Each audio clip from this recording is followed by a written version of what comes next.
I talked earlier in the show about how political correctness and censorship is holding college campuses hostage.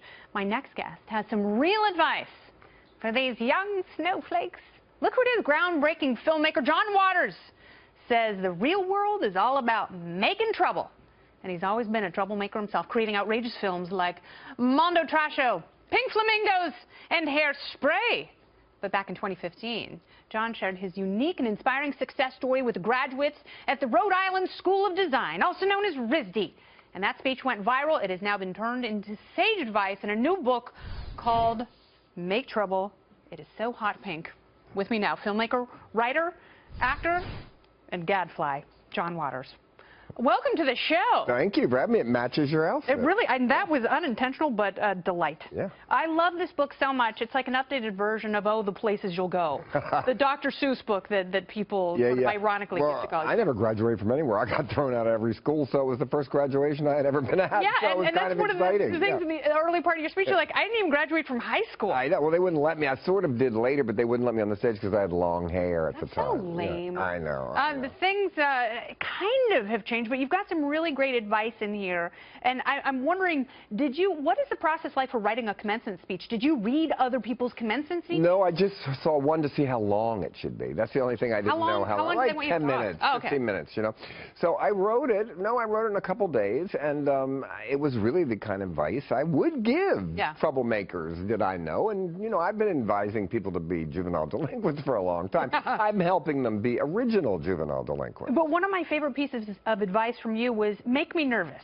Yeah, make me nervous. Yeah, not your parents. But it seems like it's hard to make you nervous, given... No, it's not. I want to be nervous. Yeah. So I want to be startled by something that youth comes up with. Yeah. And you shouldn't try to make your parents nervous. You should make the person that's 1 year ahead of you in school and cooler, make them nervous, and then you'll start a trend. And you actually, one of my favorite pieces of advice in the book is about political opposition. And... you said, listen to your political enemies, especially the smart ones, and then figure out a way to make them laugh. I love that advice. Because the country's so divided now, as you know.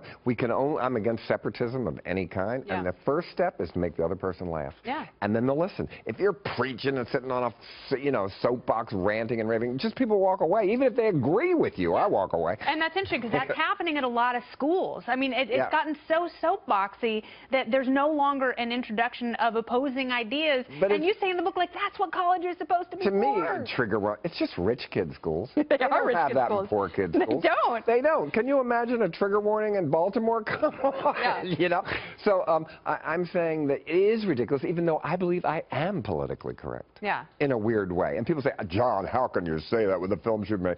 But my films, the message is don't judge other people unless you know the full story and mind your own business. I think that is politically correct. And I love you talk about how Hairspray is really a Trojan horse. Yeah, it snuck in. It's the only radical movie I ever made because nobody notices when they sing it in high school. All over America, two men are singing a love song. Yeah, that's right. And they don't notice. They think, oh, isn't that lovely?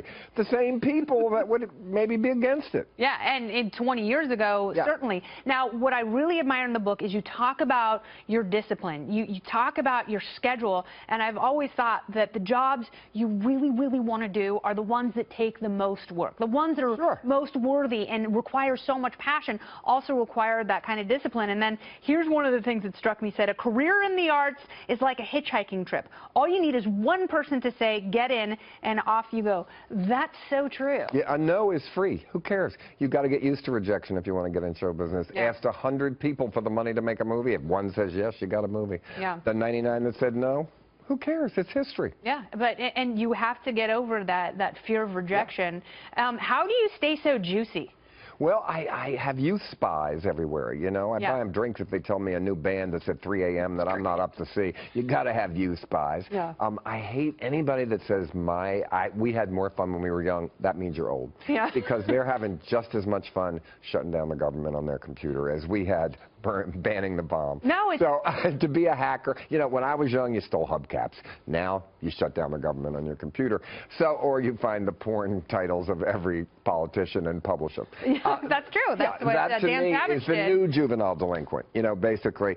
And I think there's nothing wrong with being an adult delinquent. Yeah. As long as you're not harming yourself or others and you're making people think in a different way. Yeah, and they will think the book is great, whether you're graduating or not. I would love to take this home and read it to my daughters. They're are 8 and 11, and well, there's a lot I in think there it's they would okay. appreciate. You could read them to a kid. Yeah. All right. Well, whoever John... thought I'd be a gift book?